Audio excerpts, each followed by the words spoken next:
The government says the pandemic has revealed that the minimum obligations contained in the air passenger protection regulations are insufficient when it comes to refunds for flight cancellations and lengthy delays due to situations outside the carrier's control.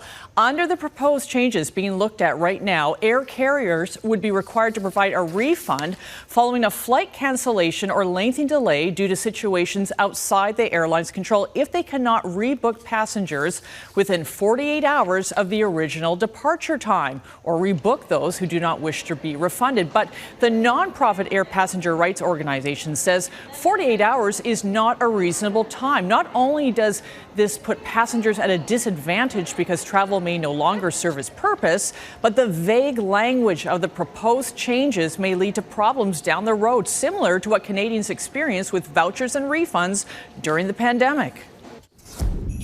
If you are going to, say, celebrate Christmas with your family, or go home for New Year, or just go over Thanksgiving.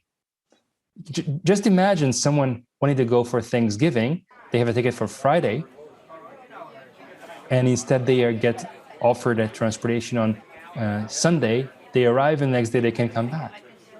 We all have time-sensitive lives these days in this age. So 48 hours is completely off the mark. Now, under European Union regulations, which Air Passenger Rights says are the gold standard, if your flight is canceled for any reason, you have the right to insist on a refund.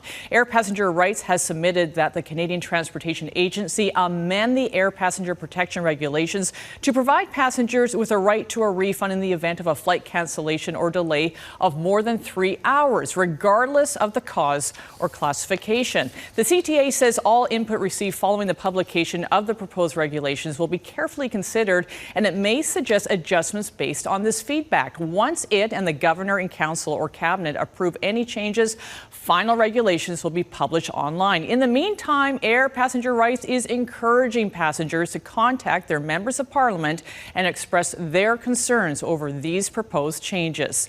And if you have a consumer issue for me, you can email me at consumermatters@globalnews.ca.